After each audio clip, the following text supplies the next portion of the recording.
2023년 11월 한 척의 유조선이 호르무즈 해협에서 납포당했습니다. 그날 국제 유가는 하루 만에 7% 급등했고 한국의 정유사들은 비상회의를 소집했죠. 단 하나의 해협, 하루의 사건이 전 세계 경제를 흔들어 놓은 겁니다. 그런데 지금 이보다 훨씬 더 큰 게임이 벌어지고 있습니다. 세계 해상 교통량의 절반 이상이 지나가는 인도양에서요. 중국, 인도, 미국 세 거대 세력이 이 바다를 두고 보이지 않는 전쟁을 치르고 있습니다. 과연 누가 이 게임의 승자가 될까요? 그리고 그 결과는 우리의 일상을 어떻게 바꿔놓을까요? 그렇다면 이 세 거대 세력은 구체적으로 무엇을 하고 있을까요? 먼저 중국의 움직임부터 살펴보죠. 베이징은 지난 20년간 진주 목걸이 전략이라 불리는 야심찬 계획을 추진해 왔습니다. 이는 인도양 연안국들의 항구와 해군 기지를 건설하여 인도를 포위하려는 전략이에요. 파키스탄의 과다르 항구가 대표적인 사례입니다. 중국은 이곳에 20억 달러를 투자했어요. 이 항구는 단순한 상업시설이 아닙니다. 길이 2.28km의 방파제와 최대 20만 톤급 선박이 접안할 수 있는 부두를 갖추고 있죠. 더 중요한 건 이곳이 중국 해군의 전진기지 역할을 할 수 있다는 점입니다. 스리랑카의 한반토타 항구는 어떨까요? 스리랑카가 중국 차관을 갚지 못하자 중국은 이 항구를 99년간 임대받았습니다. 이른바 부채의 덫, 외교의 전형적인 사례죠. 이 항구는 연간 1,400만 톤의 화물을 처리할 수 있는 대형 시설입니다. 지정학적으로도 인도 남단에서 불과 10해리 떨어진 전략적 요충지예요. 하지만 중국의 전략은 여기서 그치지 않습니다. 미얀마의 차옥퓨 항구, 방글라데시의 치타공 항구까지 중국의 영향력이 확산되고 있어요. 차옥퓨 항구의 경우 중국이 73달러를 투자했는데 이곳에서 중국 윈난성까지 직접 연결되는 송유관과 가스관이 건설되었습니다. 이를 통해 중국은 말라카 해협을 우회하는 에너지 공급로를 확보한 거죠. 심지어 아프리카 동부 해안의 지부티에는 중국 최초의 해외 군사기지까지 건설했습니다. 이 기지는 1만 명의 병력을 주둔시킬 수 있고 헬기 착륙장과 부두시설까지 갖추고 있어요. 여기서 중국 해군은 소말리아 해역의 해적 퇴치 작전을 명목으로 상시 활동하고 있습니다. 그렇다면 인도는 어떻게 대응하고 있을까요? 델리는 액트 이스트 정책을 통해 동남아시아와의 관계를 강화하고 있습니다. 특히 베트남과의 군사협력을 확대하고 있는데 인도는 베트남에 5억 달러 규모의 군사 차관을 제공했어요. 이는 남중국해에서 중국을 견제하려는 의도입니다. 인도양에서 인도의 지정학적 우위는 분명합니다. 지리적으로 인도양의 중심에 위치해 있고 안다마, 니코바르 제도를 통해 말라카 해협을 감시할 수 있거든요. 이 해협은 세계 해상 무역의 25%가 통과하는 핵심 요충지입니다. 안다만 제도에는 인도 해군의 극동사령부가 주둔하고 있어서 이곳에서 동남아시아 전체를 작전 반경에 둘 수 있어요.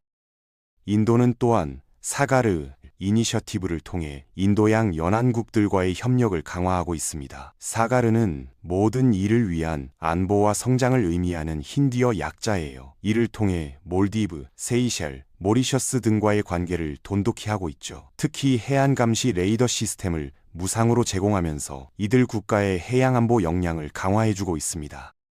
미국은 어떤 역할을 하고 있을까요? 워싱턴은 인도 태평양 전략을 통해 이 지역에서의 영향력을 유지하려 합니다. 디에고 가르시아의 군사기지는 미국의 핵심 거점이에요. 이곳에서 B-52 전략폭격기가 이륙해 중동과 아시아 전역을 작전 반경에 둘 수 있습니다. 이 기지에는 3,000명의 미군이 상주하고 있고 핵잠수함 기지로도 활용되고 있어요.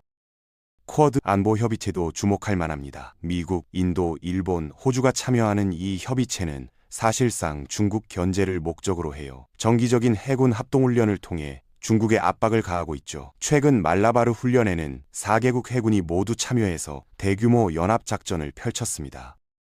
그런데 여기서 흥미로운 점은 작은 섬나라들의 역할입니다. 모리셔스를 다시 살펴보죠. 이 나라는 인구가 130만 명에 불과하지만 203제곱킬로미터의 배타적 경제 수역을 관할합니다. 한국 영토의 23배에 달하는 바다를 관리하고 있는 셈이에요. 이 바다에는 참치 어장과 해저망간 광산이 풍부하게 매장되어 있습니다. 모리셔스는 교묘한 균형 외교를 펼치고 있습니다. 중국의 투자를 받아들이면서도 인도와의 전통적 우호 관계를 유지하고 있어요. 아갈레가 섬에 인도 건설한 비행장이 대표적인 사례죠. 이 비행장은 명목상 민간용이지만 실제로는 군사적 목적으로도 활용될 수 있습니다. 3,000m 활주로를 갖춘 이 비행장에서는 대형 수송기와 전투기 운용이 가능해요. 몰디브의 상황은 더욱 복잡합니다. 2018년 친중 정권이 몰락한 후 새 정부는 인도와의 관계를 복원했어요. 하지만 중국이 투자한 인프라는 여전히 남아 있습니다. 몰디브, 중국 우정대교가 그 상징이죠. 이 다리는 길이 2.1km로 몰디브 역사상 최대 규모의 인프라 프로젝트였습니다. 스리랑카는 어떨까요? 한반토타 항구 사태 이후 콜롬보는 신중한 접근을 보이고 있습니다. 라질 위크라마싱해 대통령은 우리는 누구의 속국도 되지 않겠다고 선언했어요. 하지만 경제 위기로 인해 선택의 여지가 많지 않은 것도 사실입니다. 스리랑카의 대외 부채는 GDP의 110%에 달하고 이 중 상당 부분이 중국에 대한 부채예요. 경제적 측면에서 보면 인도양의 중요성은 더욱 명확해집니다. 전 세계 컨테이너 화물의 50% 이상이 이곳을 통과해요. 원유 운송량은 전체의 70%에 달하죠. 특히 중동에서 아시아로 향하는 에너지 수송로가 집중되어 있습니다. 사우디아라비아, UAE, 쿠웨이트에서 출발한 유조선들이 모두 이 항로를 이용하거든요. 말라카 해협의 경우 하루 평균 25만 배럴의 원유가 통과합니다. 연간으로 따지면 90억 배럴이 넘는 어마어마한 양이에요. 만약 이곳이 봉쇄된다면 어떻게 될까요? 국제 유가는 즉시 배럴당 10달러 이상 급등할 것입니다. 중국과 일본은 특히 큰 타격을 받을 것이고요. 일본의 경우 원유 수입의 80%가 이 해협을 통과하니까요. 호르무즈 해협도 마찬가지입니다. 전 세계 원유 수출의 21%가 이곳을 지나가요. 하루 평균 2,100만 배럴의 원유와 천연가스가 통과합니다. 이란이 이 해협을 봉쇄하겠다고 위협할 때마다 국제사회가 긴장하는 이유입니다. 실제로 2019년 이란이 영국 유조선을 납포했을 때 국제 유가가 급등했었죠. 중국의 에너지 안보 딜레마를 살펴보면 더욱 흥미롭습니다. 중국은 원유 수입의 80%를 중동과 아프리카에서 조달해요. 이 원유는 모두 인도양을 거쳐야 합니다. 문제는 인도양의 핵심 통로들이 모두 미국과 그 동맹국들의 통제하에 있다는 점이에요. 중국은 하루 1,000만 배의 원유를 수입하는데 이 중 800만 배럴이 인도양을 통과합니다. 이것이 바로 중국이 1대1로 이니셔티브에 그토록 많은 자원을 투입하는 이유입니다. 해상 실크로드를 통해 대안적인 에너지 공급망을 구축하려는 것이죠. 파키스탄을 거쳐 중국 서부로 연결되는 중국 파키스탄 경제회랑 CPEC 대표적이에요. 이 프로젝트에 중국은 620억 달러를 투자하고 있습니다. 인도의 관점에서 보면 상황이 다릅니다. 인도는 인도양을 자신의 뒷마당으로 여겨요. 실제로 인도양이라는 명칭 자체가 인도에서 유래했죠. 하지만 중국의 부상으로 이런 인식에 균열이 생기고 있습니다. 인도 해군 참모총장은 최근 인도양은 인도의 바다라고 공개적으로 발언하기도 했어요. 인도의 해군력 증강 노력도 주목할 만합니다. 인도는 현재 항공모함 2척을 보유하고 있고 세 번째 항공모함을 건조 중이에요. 핵잠수함 개발에도 박차를 가하고 있죠. INS 아리안트가 그 첫 번째 성과입니다. 이 잠수함은 750km 사거리에 K-15 탄도미사일을 탑재할 수 있어요.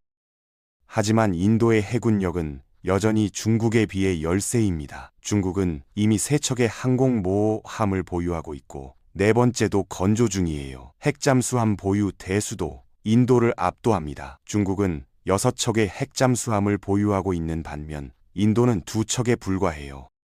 기술적 측면에서도 격차가 있습니다. 중국의 DF-21D 대함 탄도미사일은 항모 킬러로 불려요. 사거리가 1,500km에 달해 미군 항모도 위협할 수 있다고 평가됩니다. 인도는 아직 이런 수준의 무기체계를 보유하지 못하고 있어요. 브라모스 순항미사일의 사거리는 300km에 불과합니다.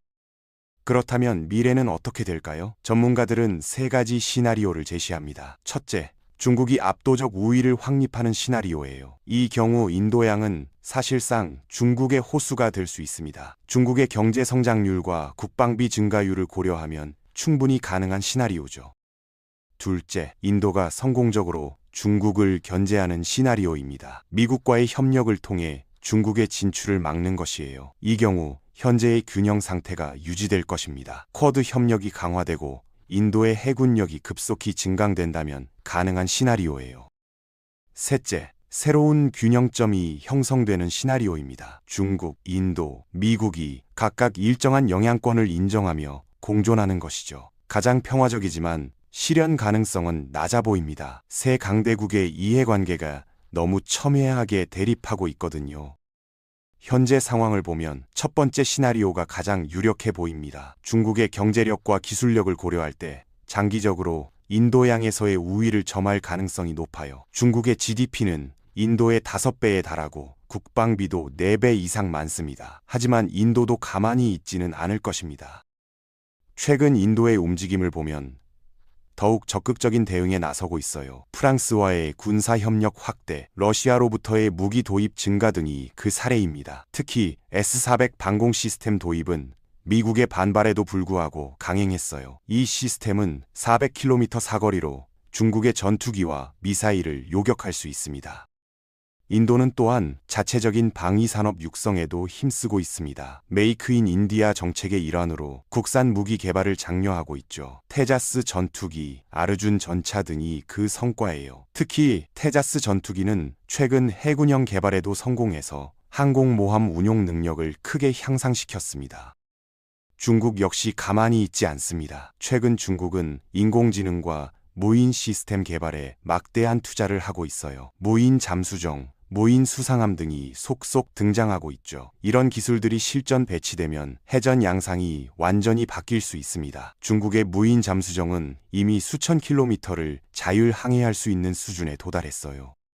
사이버 전쟁 능력도 중요한 변수입니다. 중국은 이미 미군의 통신망을 해킹한 전력이 있어요. 인도양에서의 충돌 시 위성통신과 GPS 시스템을 마비시킬 수 있다면 기존의 군사력 우위가 무의미해질 수 있습니다. 기후변화도 새로운 변수로 등장하고 있어요. 해수면 상승으로 몰디브 같은 저지대 섬나라들이 위험에 처해 있습니다. 이들 국가의 생존 자체가 위협받는 상황에서 어떤 선택을 할지 예측하기 어려워요. 중국이 이들에게 인공섬 건설 기술을 제공한다면 상황이 또 달라질 수 있습니다. 경제적 의존도도 갈수록 심화되고 있습니다. 스리랑카의 경우 중국이 최대 채권국이 되었어요. 파키스탄도 마찬가지고요. 이런 경제적 종속 관계가 정치적 영향력으로 이어지는 건 시간 문제입니다. 결론적으로 인도양에서의 경쟁은 단순한 지역 패권 다툼을 넘어 21세기 세계 질서를 좌우할 핵심 변수가 되고 있습니다. 이 경쟁의 결과에 따라 향후 수십 년간의 국제정치 지형이 결정될 것이에요. 과연 누가 최후의 승자가 될지, 그리고 그것이 우리에게 어떤 의미인지 지켜볼 필요가 있습니다.